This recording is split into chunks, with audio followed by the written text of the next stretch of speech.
I am Sarah McNeish, Development Director at Multi-Service Center, Chair of RANU, and also on the Renton Chamber Board. In our new Zoom format, we're just going to jump right into the presentation, and then we'll have time for networking and updates after the presentation.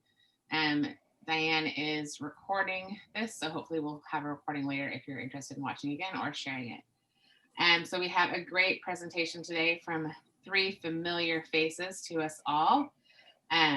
All of them are birthday girls this week, so make sure happy birthday to them.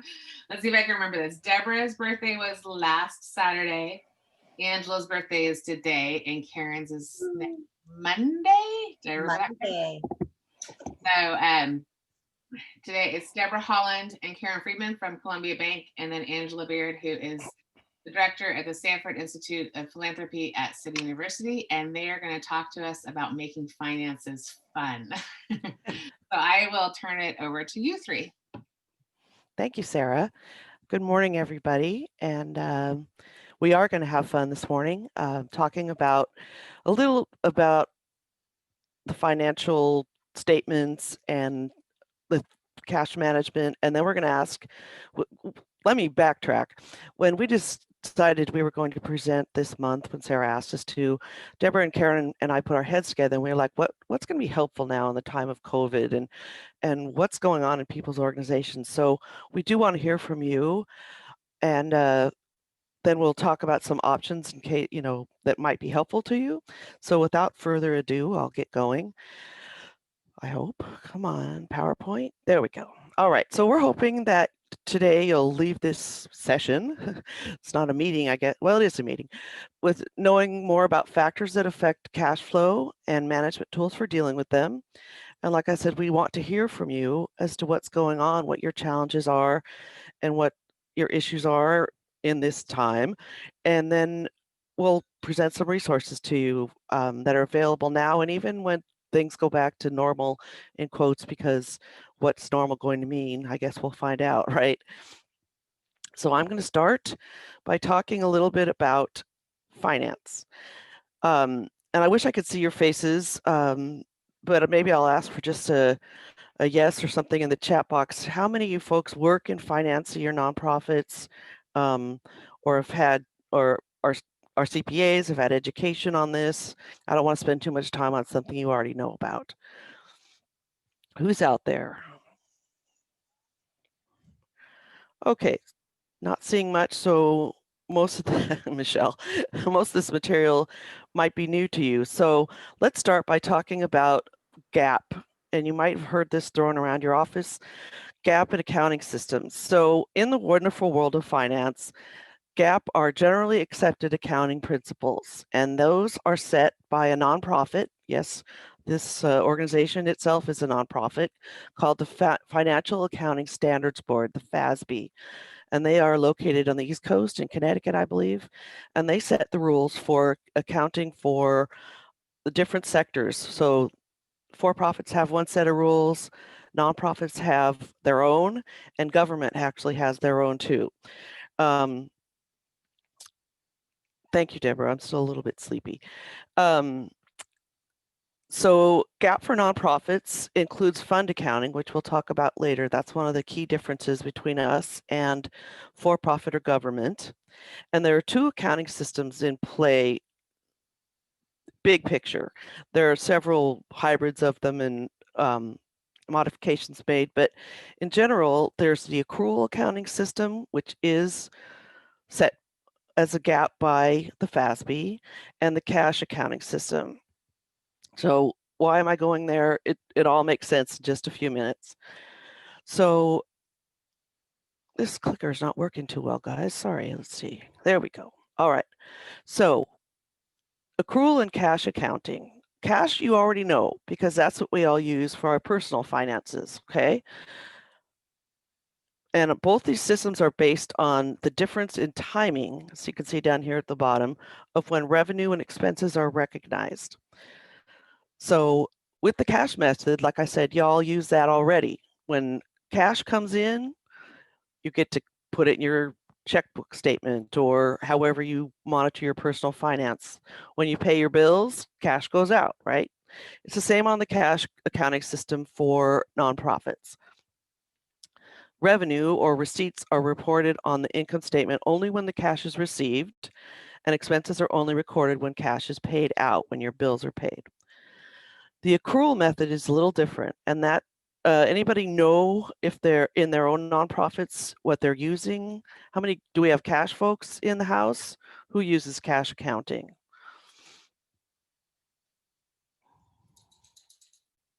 Any accrual folks out there?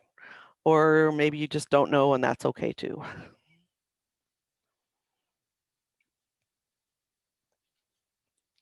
Not sure? Well, Sarah's on accrual. Okay. Accrual in humanities, the church uses cash. Noah isn't using cash, and Michelle's not sure.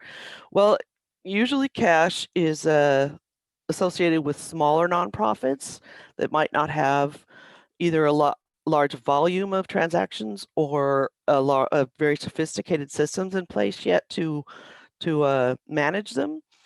And then accrual is used in larger organizations, or again, organizations that have a lot of systems in place to handle them, or organizations that are audited. And it's important to know that because your auditors, if you have them come in, will only audit according to GAAP. Remember our friends GAAP, the accounting standards from the last slide. Accrual method is required. So if you get a lot of federal funding and an audit is required, so is the accrual method. Okay, moving on. I'm just going to show you a little example of the difference between the two systems. So here's a table that, of course, is completely fictitious. It shows you the difference between the two systems in 1 month of select activities in a nonprofit. Okay, so in December 2019, we get a grant pledge, a pledge for $50,000. Now the cash system doesn't recognize pledges, so that's a big zero. The accrual system will let you record it, as most of you nonprofit folks know, if there's sufficient documentation, etc. You also did a year-end direct appeal asking people to commit to monthly gifts, and you got 10 gifts of $100 a month. Well, you probably got more than that, but for discussion. So you can count your pledges here, and you could count the cash that came in here. So on that score, the two are pretty even, but look at the difference in your receipts. Your P&L or your statement of activities is going to say $1,000 under the cash system, and the accrual system is going to show $51,000, right? The same is for expenses. Let's say you decided you wanted to do your direct mail by in-house and you wanted to buy a new printer for it. So you order a printer in December to do a direct mail piece in the spring. Now you haven't purchased it yet, you've just signed the contract. In the cash system, the cost of the printer is at zero. You haven't paid for it yet, right? You've just made a commitment to purchase it. See the notes over here, the bill will be paid in January. In the accrual system, because you've made a commitment to, and you signed a contract, that expense is recorded at $3,000. You're going to have an event in May, and you have to put down a deposit for the venue in December. So you send a check to whatever lovely space you're going to use for $2,500. Since you've paid that for both systems, it shows up as $2,500 both places, right? But then again, look at your expenses. In your accrual system, you're showing $5,500 in expenses, and in your cash system, you're showing $2,500. So at the month end, there's this wildly different figure. Okay, everybody with me so far? I'm going to check the chat box. My assistant, yeah.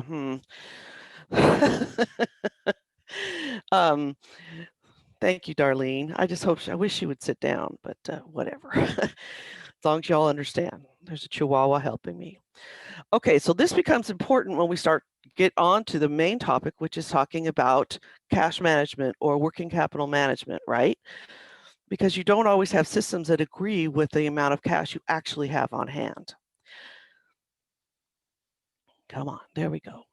The three main financial statements are In the nonprofit, and just a note on terminology, in the nonprofit sector and the for-profit sector, the same statements are called something different. So the profit and loss statement in for-profits is called the statement of activities in nonprofits. And these you're probably familiar with if you go to board meetings or have anything to do with even, reviewing or looking at finances in your organization. This is resources that come in and go out over a period of time, usually a month or a quarter, even a whole year when it's time to close the books on 2020, which we'll all be very happy to do in a couple months, right? So this is what often the budget is included in this to show how you're doing your progress against your budget. And it's called a video, if you will. It's a video of what's happened from day 1 to day 30 or 31. Your statement of position is called a balance sheet in for-profits. And this, as simply put as possible, is what an organization owns and owes at a particular point in time. So it's called a snapshot. Okay, you stop at one day in time and say, okay, what do we own? What are our assets? And what do we owe? What are our liabilities? Assets are what we own. They're things like cash, receivables, land, building, equipment, any investments we might have, even short term. And then stuff we owe is our bills, our obligations, right? So we'll have payroll, we'll have short-term obligations like a credit card or a line of credit. We might have longer-term obligations like a mortgage or a long-term note or loan, okay? And then the statement of cash flow, which is what I'm getting to, is this makes up for the difference that I showed you on the previous slide, the difference between the accrual and the cash with systems of accounting. That's one of the weaknesses of accrual accounting, that it doesn't account entirely for cash. So we use the cash flow statement to make up for it. I'm going to back up and give you an example again. Say, let's remember our example. So this is December 2019, right? On December 30th, when your finance office is preparing the financial statements we just talked about, their statement of activities, the balance sheet or the statement of position, and the statement of cash flows, what they do, and this is a little micro shot of it, right? What they do is they go through all of the transactions in 3 categories: operations, financing, and oh shoot, help. I'm drawing a blank on the last one. It's sale of property and equipment. It'll come to me. But they reconcile actual cash transactions, like this deposit would be in there, but they would back out the non-cash transactions, like this printer, or the pledge would be backed out, right? So we end up on the cash flow statement with only the actual cash uses in and out that have happened in the organization over a period of time. Does that make sense to everybody?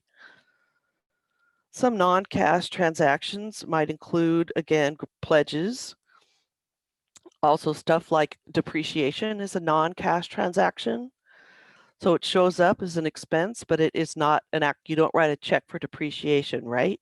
It's a non-cash allowance or transaction. So we want to account for those things when we look at our cash flow statement. How are we doing? Everybody still awake? Any questions so far? Okay.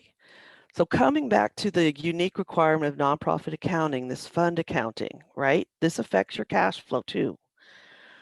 So accrual accounting, the use of it affects your cash flow, and so does the fact that as nonprofits, we are required by the FASB to account for our gifts and contributions in a certain way, okay?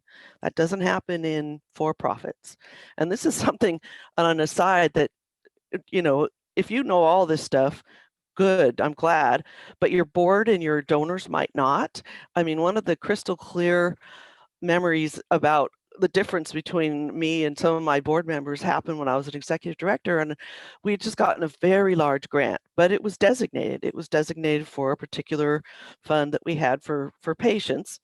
But one of our board members was so excited because we were having a tough year, and he comes to me after the board meeting. He goes, "Now we're saved. You know, we don't have to worry about um, our deficit and et cetera." I'm like, Bill, I'm really sorry, but it doesn't quite work that way. That gift was restricted. And he's like, what? We can't use it for whatever we want? There you have it, right? So we are required as nonprofits to use what's called fund accounting for contributions only. Okay, so gifts and grants.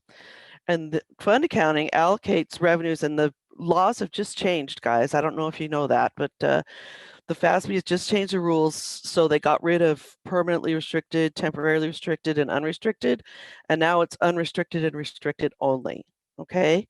And restrictions are determined by the donor. You probably know all this already. As to time and purpose. Somebody has a comment for me? I hope I haven't. Aha, yes. I agree, Michelle. So with time is like a multi-year pledge, right? So someone might give you a 5-year pledge that you will count in the first year. Say someone gives you $100,000 to spend $20,000 a year over 5 years' time.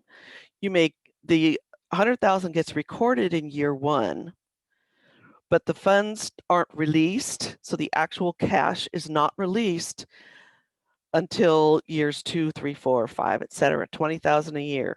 And that's important to know. I made a big mistake as an executive director, counting that $20,000 pledge every year for the 5 years.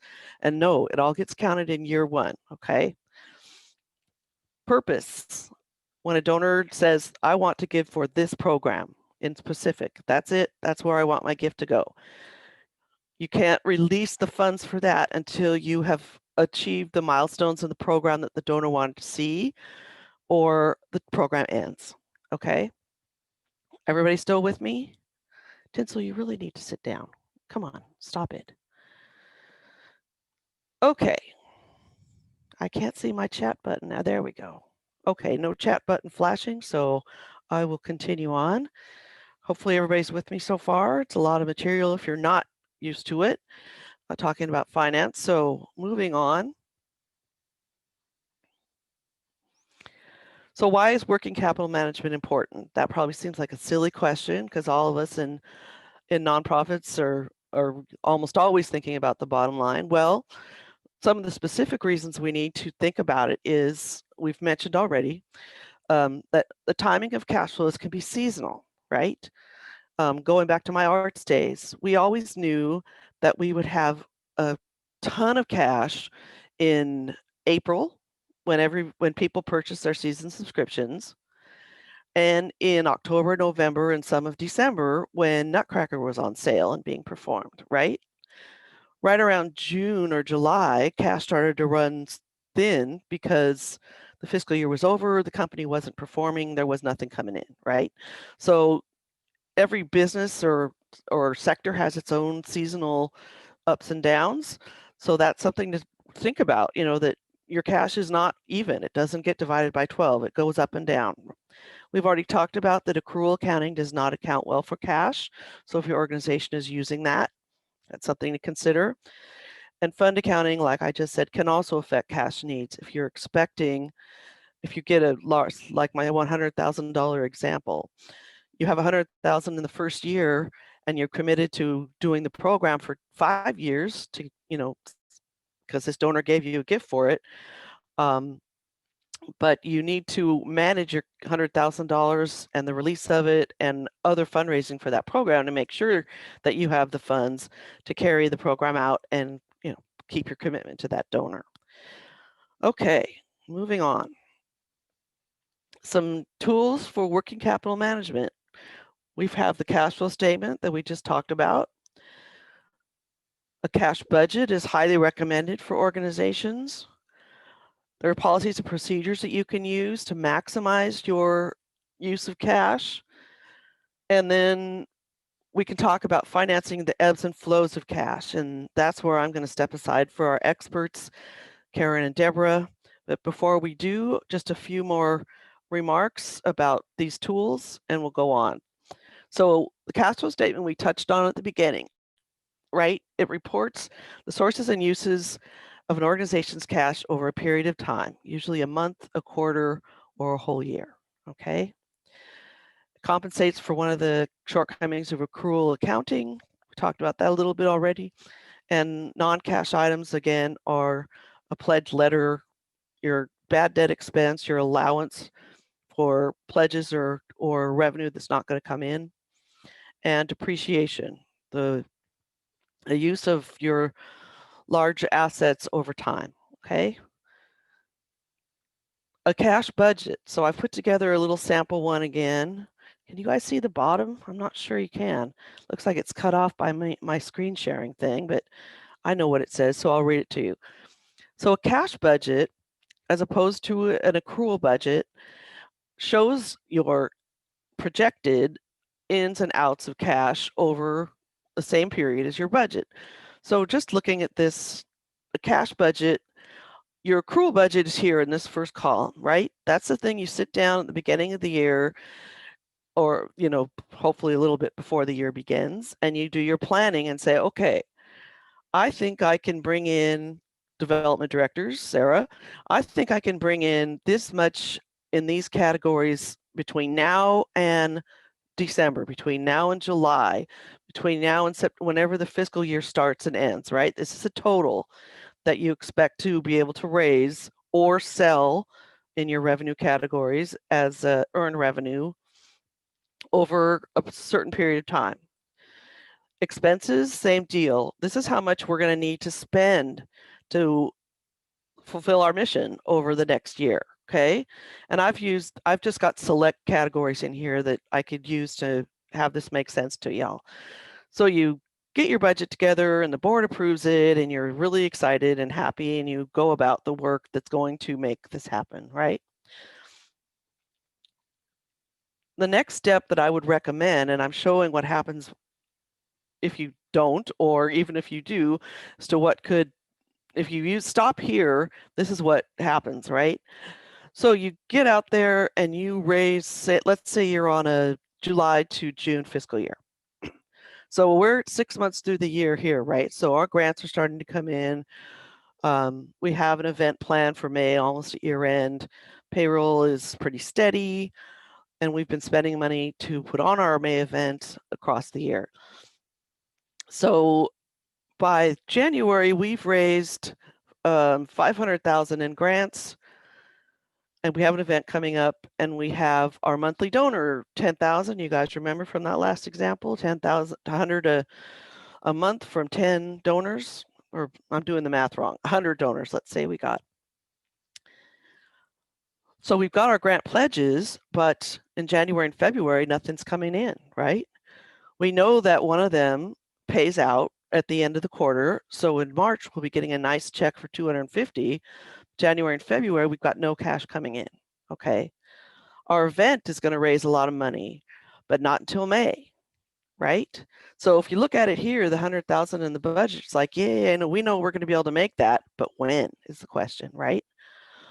Our monthly donors are pretty much, oh shoot, sorry you guys, are set at 10,000 a month. So there's some cash flow coming in. Expenses don't stop, as most of you know, when just because there's no cash coming in. We still have to meet our payroll every month.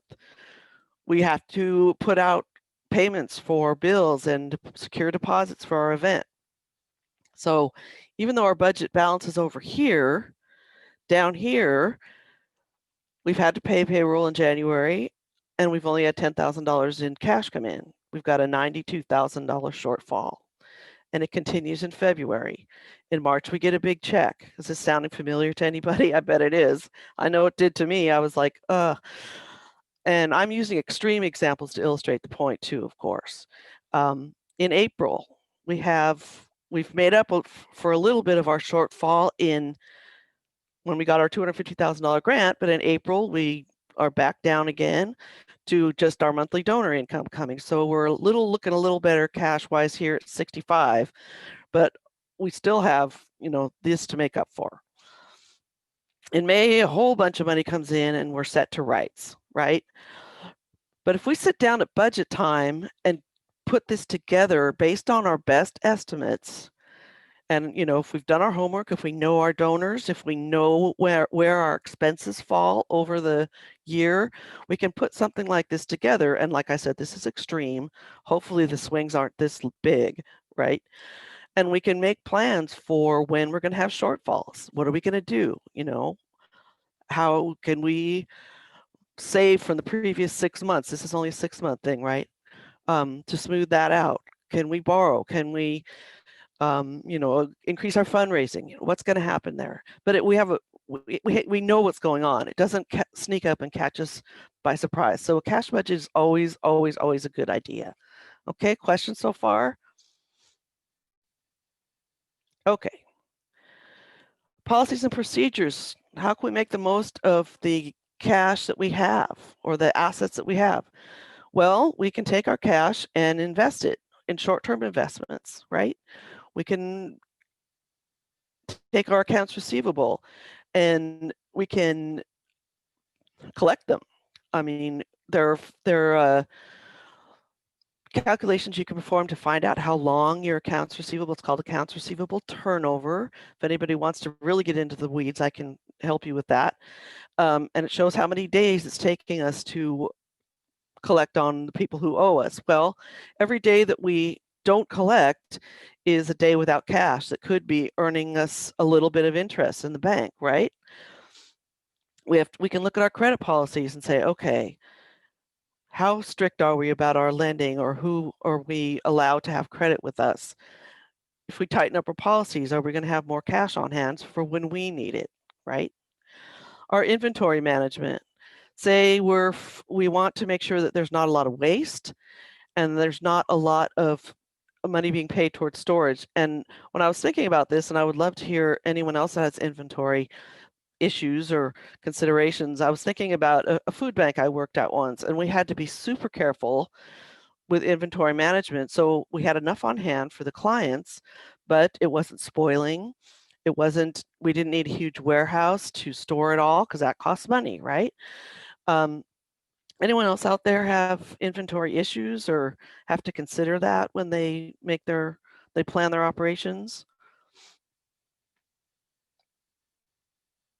I know most of us in the nonprofit arena, our biggest expense is salaries and our personnel, but I thought about inventory, and the food bank was my best example. So if anyone wants to jump in with another one, feel free. Got someone in the chat.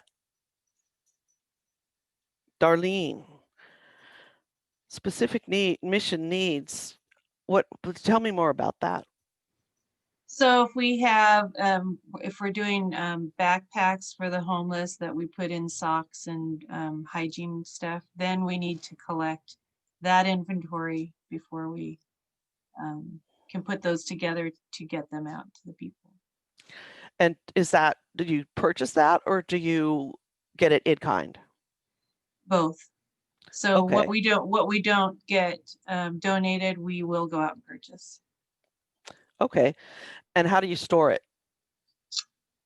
Creatively. Okay. My point is not to grill you. My point is that I wonder if your organization, when you say creatively, I'm like, okay, they're not renting a warehouse. They're not spending their cash on storage when the inventory, the backpacks sit in their organization for such a short period of time. Am I correct? Right. So we have cabinets in what's supposed to be our side meeting foyer room, and they're just cabinets. So we just cram those full as much as we can. And that's good cash management practice, rather than renting a storage unit or whatever for maybe a week or two, and spending money on that. You make do. You're creative. All of us are very nimble in this sector, right? Well, and also storage, they have just been so amazing in all of the different things that we're involved in. They have given us a storage unit, a small storage unit for the in and out kind of things that we do. So. Awesome. That's great. Thank you. Moving on, just a couple more suggestions for managing cash or maximizing cash, I guess. Your accounts payable. How many of y'all pay your bills right when they're due, or your organizations? Hold on to your cash as long as possible and pay your bills on time, of course, but the sooner you send out that cash, the less time it is sitting in the bank earning interest for you in an interest-bearing checking account or some other, device. Payroll payable is the same thing. A lot of organizations, and I'm grateful that ours is not one, to be honest with you, only pay payroll once a month because payroll costs money, right? And the more often they write checks or use a payroll service or whatever it is they do and send that cash out to their employees, the less they have it on hand to be earning a return sitting in the bank. So those are some, and this is where I'm not a super expert, but those are some ways that you can maximize the cash you have on hand through your own policies and procedures, okay? And my last slide is talking about financing, which is where I'll turn it over to Debra and Karen. But first, we want to hear from you because we truly did plan this workshop with your needs in mind in the brave new world of the pandemic. If you want to get in the chat box or unmute yourself, we want to hear from you what your organization's financial response to the pandemic is and what kind of help you need in dealing with this brave new world that we're all in. So unmute yourselves or type away, and I've already moved on to the next slide, but I will stop here and turn it over to you and moderate the chat box for your comments.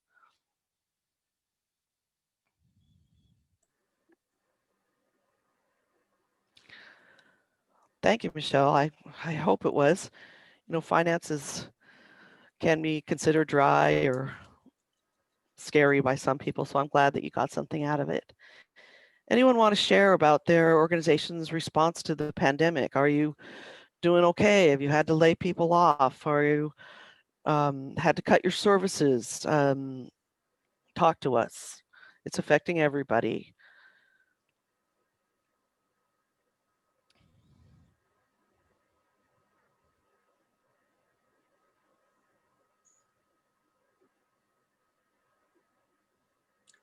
Has everybody just been status quo since March? I'm curious. Sarah says, an essential, we've been doing well. We've received a lot of grants which require a lot of extra work though. And I'm going to assume that you haven't had the resources to hire someone to help you with that it's just tracking invoicing, right? That it just meant that the current staff is working more and harder.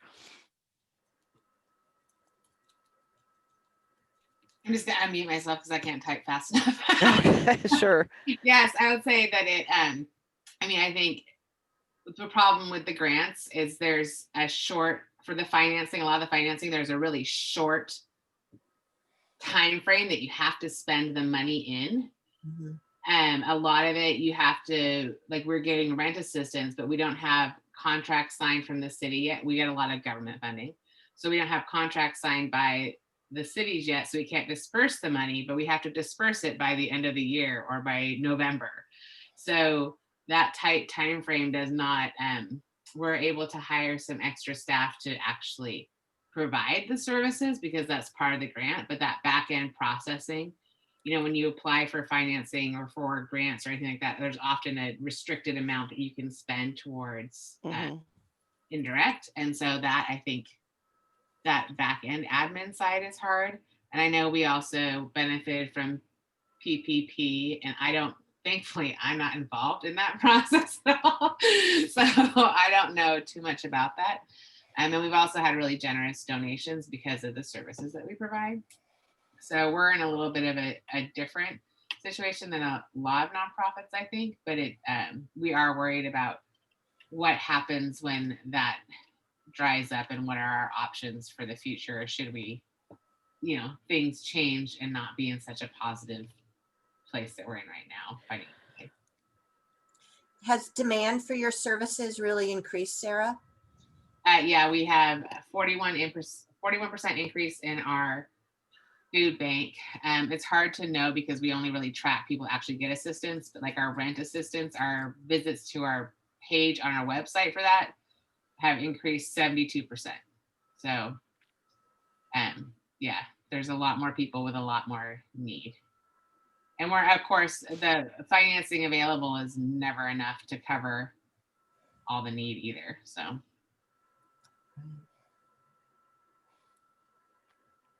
Anybody else have anything to share? Are there any arts folks out there on this Zoom meeting? The arts have been really hard hit. Michelle, calling you out. Oh, sorry. Yes, I No, am you're calling good. you out, Michelle. No, I really wanted to share. This is the time of day where my kids start school. And so I get to play like so many hats this morning. Understood. But no, they're both on their computers and taking class and focused. So now I can not have to be hovering. It's been interesting. The arts have been hit hard. Our event got canceled a month before we were supposed to start last year. So, we usually raise over $100,000 in one night to, raising, I think we got to just over 20 just from people just donating because they felt bad, obviously, that we couldn't put on the show promised. And we typically reserve the theater within a month of our show for the following year, and we weren't able to. So we're on pause. We don't know what that means yet. We're trying to come up with different ways to earn money that doesn't involve a huge production or a gala of any kind. And so we're in the thinking phase. Usually by now we would have been at least 2 months deep in our board meetings and getting things together, and everything is kind of on pause. So that's kind of where we're at. In the spring, we'll probably still send out the same notifications, mailers, just so people can donate to the cause. Even though we most likely, I don't foresee us being able to fill a theater with 1,000 people come May. Because we're not even, as a studio, as a dance studio, allowed to have more than 5 kids in a room to teach class. We've been doing 90% of our teaching over Zoom in our own homes, and doing private lessons and small classes, structured classes in the studio, and that only started 4 weeks ago. So we're in a very interesting position, and not quite sure what it looks like yet, but we're going to start pulling resources here in the next couple of months just to decide, what can we do legally? Because everything that we typically do to raise money for this event involves crowds of people. So this is definitely outside of our comfort zone in terms of how we raise money.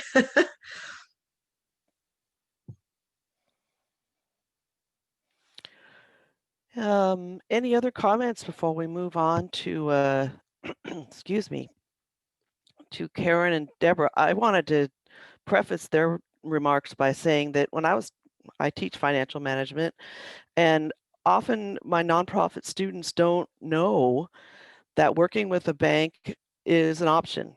They don't think that they don't think it's available to them. And so our main goal today is to educate you about this. And with that being said, I'm going to be quiet and let Debra and Karen take it over. Thank you so much, Angela. I really appreciate all that you said. And I just want to come up with about 4 points before I jump into the Bankis family. One thing I would say to everyone who's participating today is keep listening, keep learning. Your future as a as you grow in fundraising leadership, you are going to need to know this information. And what I have found as an adult is that this information doesn't happen overnight. It crystallizes over time. So the more you hear about FASB, the more you hear about GAAP, the fact that, Angela said something very good. She said depreciation. It's looking at large budget items over time. Those little things, for a while, it took me a while. What is depreciation? How does it work? The other thing that Angela's really helped with, understanding restricted, when she gave her example about designated items, like the board member who thought they'd hit gold when that one grant came in, and she said, no, here's what you need to understand about that. That's key.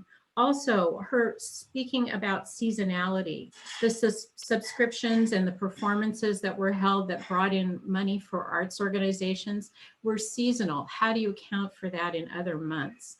And also, Angela, huge thanks for saying something really important.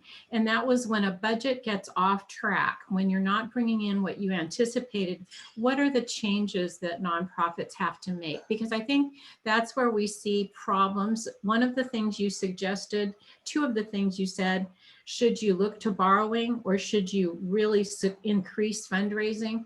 Another one I would add is that a time to reduce staff? Because you can't do business as usual. And that's something that when you go to a bank or go to a lending institution to see what is it that we could possibly be doing, that is when they will say, well, what have you done to curtail your spending and increase your fundraising? They'll want to know your plan for that. So those are the points that I just wanted to make at this juncture in the presentation. But the next thing I wanted to share with you is an analogy that I came up with when I found out we would be working on this presentation with you. And that is the bank as family. So I'm going to just share with you this as my analogy. Say that you know a family with 4 offspring. Each offspring has different financial needs and they're coming to the family with them. 2 offspring need the family to cover all higher education expenses with the promise of future payback. 2 of the other offspring need the family to make large down payments on first homes with the promise of future payback. The family at this point can cover all of these expenses, but if for any reason one of the offspring cannot repay the debt in the future, the family will likely experience bankruptcy. A bad outcome for all. Like the family, a bank must operate in a conservative way that makes well-calculated, literally well-calculated risks in lending that virtually will guarantee the repayment and interest on the loan. That is how banks make money. The bank also ensures that the loan will not strip the organization of operating income. Lenders look at financial data, such as just what Angela presented to you, to analyze this to create a loan to value formula. So we just wanted to let you know, given that example as bank as family, looking at what are the odds for repayment, looking at the financial statements that Angela has so well laid out for us today, that is how the calculations are made. So on that basis, I'm going to move to the next slide, which is Karen's presentation.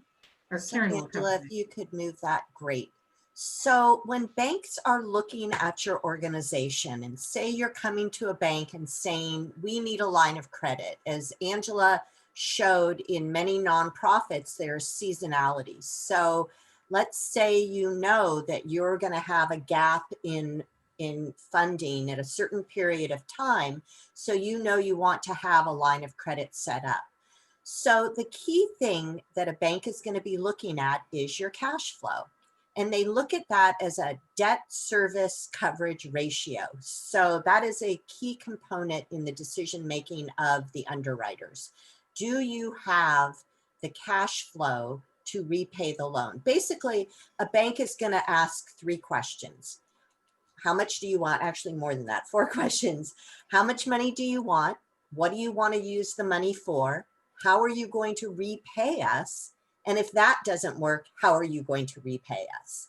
So debt service coverage is a key component that they look at. Now, they need to know the net operating income, and that's calculated by looking at the revenues minus the operating expenses to see then if you can sustain the potential payments. So an industry standard for that is 1.25, but it can go as high as, 2.0, so, or 2 to 1. So looking at what your cash flow is available, what that available amount is, versus what all your obligations are. Do you have the surplus to be able to pay that back? Also, they'll be looking at past cash flow performance. So when we get applications for lines of credit, we ask for multiple years of tax returns. We ask for current financial statements, the P&L or the statement of activity, and the balance sheet. And we want to look at positive cash flow, make sure that there has been a history of positive cash flow. And in addition, banks are going to be looking at liquidity. So they want to see that ideally you have reserves in place. Many banks will be looking at 6 months of reserves. So that if there is a drop, that you have the ability to have a steady revenue stream, or you're able to reduce expenses. And again, clearly, because we know about seasonality, that is taken into account. And then collateral. This is really, this is an interesting conversation. I often speak with nonprofits who say, we've got a $20 million building here, and you're telling me I can't get a $2 million line of credit because of my cash flow.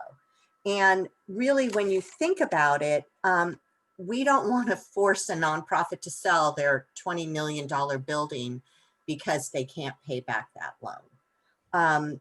It's really cash flow that the organization is going to be looking at. I want to pause here and see, first of all, Debra, if you have anything you want to add to that. And also, if people want to come off mute and ask us any questions about what we've shared so far. I actually have a question, if I may. If the bank is looking at liquidity and a reserve as an example, why would an organization with a reserve need to have a line of credit? I agree. Part of what's interesting too is that, let's say they don't want to go into their reserves, so they want to have a line of credit.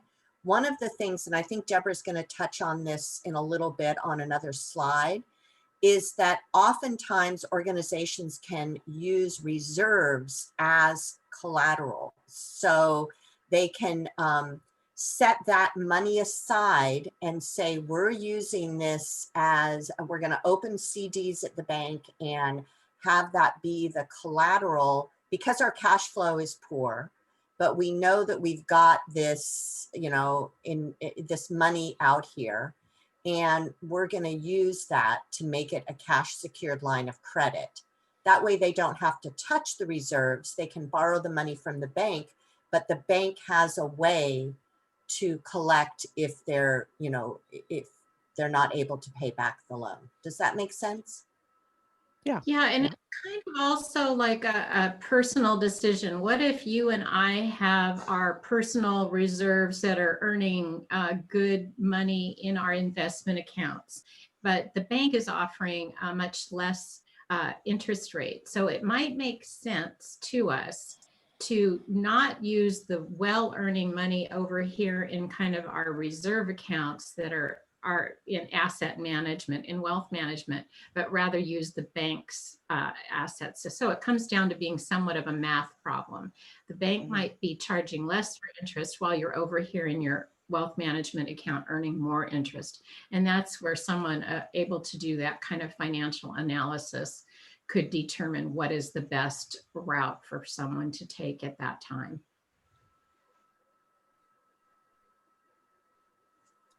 Okay, Deborah, you want to, the next slide, Angela? Yeah, thank you so much. So we're going to talk a little bit about where credit comes in for nonprofit businesses. There are daily uses such as credit cards and debit cards, occasional uses for working capital, for lines of credit. I'm going to talk to you a little bit about a traditional line, and then I'll talk to you a little bit about a cash secured line. And then we're going to talk a little bit about term loans or other credit loans. An example for that is like when you're going to have a capital campaign to expand your physical plant or campus. So let me just say that daily uses, credit cards are issued to nonprofit businesses, and debit cards are also issued as part of your checking account. And this is like when you're asked at the cash register, is that debit or credit? And so there is an opportunity to pay for things online using that credit aspect of your debit card, for instance, or also to say, as Angela referred to earlier, to secure that deposit on the venue you're going to be using for that future gala in 2022. Let's see, one of the things that we find in banking is wondering, does your bank or financial institution issuing the credit card expect there to be a guarantor? And one of the things that we pride ourselves with at Columbia Bank with our partner Elan, who issues credit cards, is that they realize that the nonprofit isn't owned by anybody. So they don't ask the executive director or the finance director for his or her or their financial information in order to secure that line or that credit.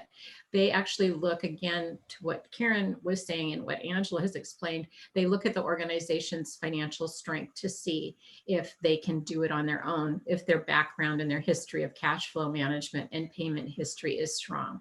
So sometimes we get a brand new startup organization, they need a credit card. Some of the ways that they've been able to handle that in the past is by securing it with a deposit that they can work from, a deposit on hand, while they can build their credit reputation.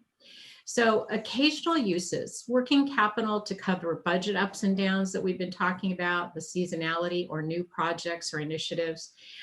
One example would be the traditional line of credit. As Karen has been sharing, a bank will test the financial statements, look at those cash ratios, that access to the assets of the organization, their real estate, investments, and cash flow to ensure that the organization can support the line. So we never want to bankrupt an organization. It's kind of like you and I as individuals. You don't want to take out a loan that would strap you so badly that you couldn't afford your day-to-day expenses like groceries. You need to make sure that there's enough cash flow to cover that. And that's, again, back to what Karen explained about those ratios. Our second example is something that not a lot of nonprofits have heard of, but it's a cash secured line of credit. This is when a nonprofit business finds individuals, their board, their staff, their supporters in the community to purchase CDs from the bank that will serve as a line of credit or collateral. And so the timing of these has to be in sync. So when the line that's extended to the nonprofit expires or matures, so do those of the lines of, or the CDs that have been issued to the individuals. So a number of years ago, Velocity Dance Company came to the bank and said, we need to secure our facility to rent it out, to rehearse and perform. And we need to do $58,000 worth of tenant improvements to get this facility up and running. They came to us and said, we don't have this amount of money. Their cash position at the time didn't support it, but it was really important to their future. So they went to their community, and actually with 5 people, they were able to identify 5 individuals who could come to the bank, buy CDs from us, and that added up to $58,000, and that secured the line of credit that they needed in order to make those tenant improvements for their future performance and rehearsal space.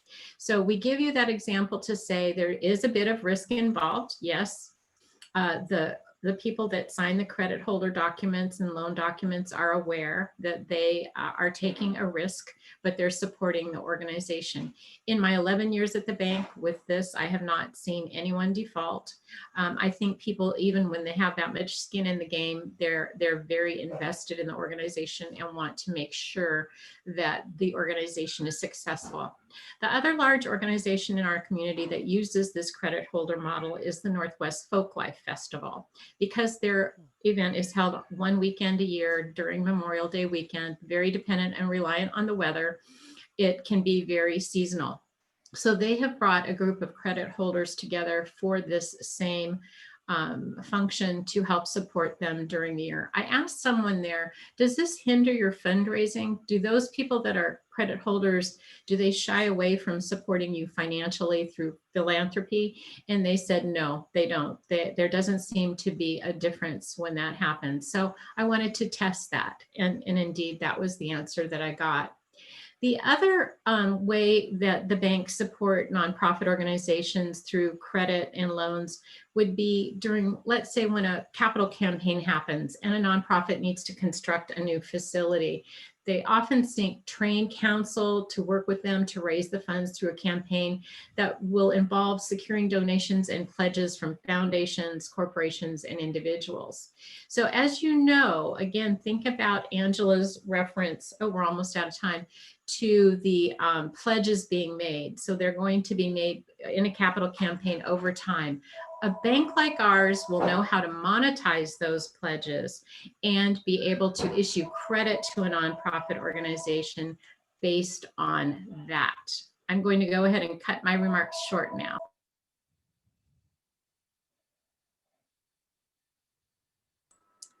Angela, can you go to the next slide then? Resources, is this it? Yes. So I think Debra and I gave you a few examples of what banks can do for nonprofits. Our first recommendation is to talk to your bank. You hopefully have a relationship with a banking officer, with somebody at the local branch, or, you know, again, a banking officer assigned to your account. Debra and I are also happy to talk with you, even if you don't bank at Columbia Bank, just to bounce off ideas. We also look to other organizations when our hope is that we're able to, even if we can't help an organization, that we're able to find a solution for you and partner with you to find a solution. So there are some financial institutions that maybe take a higher risk than, or their mission is to really support organizations in certain sectors, in certain areas. Craft 3 is an example of that. And I know we're out of time, but if there are any questions that anybody has, I think maybe we can take a minute or two to answer those. I have a question that's going to probably cross all three of you guys, starting with the budget. So you're putting your budget together, and for the sake of using easy numbers, let's say you've determined that your budget is $100,000, and you recognize that you need to raise that through various sources. So you've got your individuals, you've got your grants, you've got your corporations, you've got your foundations. How do you, with no past history of raising any of this money, determine what percentage of that 100,000 do you allocate to these different groups?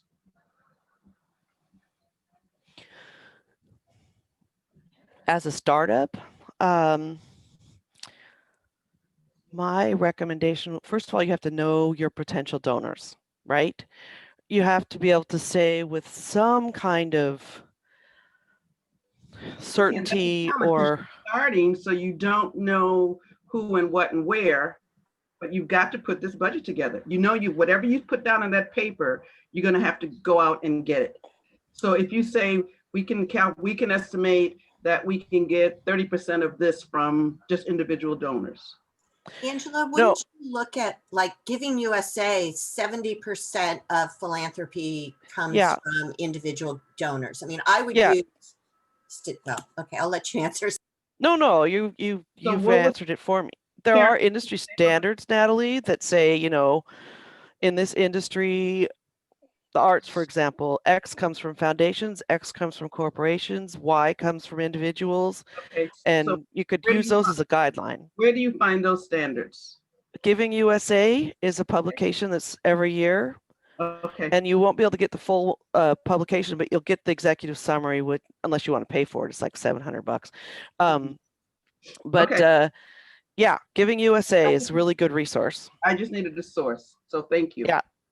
And then at what point would a bank even consider the fact that you're going to do a capital campaign? Is it after you've shown some years of the cash flow or the income or the length of the organization, or what are they looking for? I can speak to Columbia Bank. I know that we look for 2 years of historical information. Okay. Debra, do you? However, I would recommend, I mean, we can have a conversation too. There might be other organizations, other lenders that don't require the 2 years. Or again, if there isn't the 2 years, but maybe you have, you know, credit holders that are willing to put up collateral to secure a loan, or you have pledges. I mean, it's all, there isn't a black or white on that. Debra, do you want to respond to that? Natalie, what I would say is that I was the director of development at First Place School in the Central District of Seattle when we decided to mount a capital campaign. And in terms of readiness, it's kind of like working with either, you know, the Alfred Group or Ostera or Campbell and Company, and looking with a fundraising team. So even kind of before coming to the bank, working, and they have a way of doing a readiness assessment for you that says, are you ready? You know, and what is your goal? And financially, are you ready? And they will do a study that will either give you a green light, go, an amber light, you're not quite ready, a red light, stop and rethink this. Like at First Place School, we had never done major gift solicitation. So they said, you're well known in the community, you've done great with your annual campaign, but nobody has ever sat down and really asked for major gifts. And that's what a capital campaign is. So there's kind of two things going on. There's the financial and banking side, that financing side, but there's also the development side of the house, which will really help guide you with kind of on that concurrent path. Okay, so what was the name of those organizations again? You said I'll type them. I'll type them for you. Thank you, ladies. That was great. And there are individual consultants, fundraising consultants that do that work as well. I think you might have met Barb Madwell, has come to RANU. There's lots of people, a Stara group, there's lots of organizations. Feel free to reach out, Natalie, and we can send you some resources. Yeah. Thank you. There's a question from Linda about how do foundations or grantors view organizations with loans? Is that positive because it's another source of income, or negative if the organization is viewed as having cash problems? Well, you know, I think financing is a tool, and I don't think of it as something that would be considered a handicap to an organization. I think it goes back to Angela's point of view when she said, you know, look at your budget. If it isn't on track, what are you doing in terms of you know, decreasing expenses, increasing fundraising? I think foundations want to see that same thing. I've often heard the question, kind of the inverse of it, which is, what if we look like we have too much money? What is the compelling case for our organization? But Angela and Karen, I'd be happy to have you share your ideas or reflections on that as well. I think it's, of course, most businesses I've worked for have had a seasonal component, and having a line of credit has actually been seen as responsible, so that the organization is always going to be able to make their payroll, right? Or keep serving their clients by using their line of credit as appropriate. I mean, I think it's a given that no one's going to go hog wild and you know, be irresponsible with that, even if that was an option, right? So I don't see it as a negative to nonprofits at all. Anyone else? No, we've had another organization that's done extremely well in these days. They have some really positive outcomes for the BIPOC community in terms of birth rates, women being able to successfully nurse their babies, and their babies are thriving. And this program is gaining national attention. And they had a more modest line of credit with us. And as they're gaining more traction and foundations are discovering that they're really helping birth rates and, you know, successful pregnancies, they're like getting more money. And they came to us and said, we do want to increase our line of credit. Our board would like us to have this to help us in our organization. So I'm seeing positive outcomes. I don't see people being penalized for having loans. Agreed. So we have run a little over. Any more questions, feel free to put them in the chat box or reach out to one of us.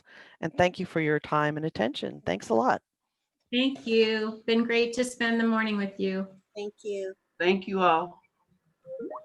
Oh, thank you, Angela, Karen, and Debra. Great presentation. Lots of useful information. I think even in working with nonprofits, being nonprofits for 20 years, you can still always have a nice refresher on finance if that's not what your daily jam is, because I often forget how that works. So thank you so much. So we are we've only got a few a couple people just dropped off. So I think for our updates, we're just going to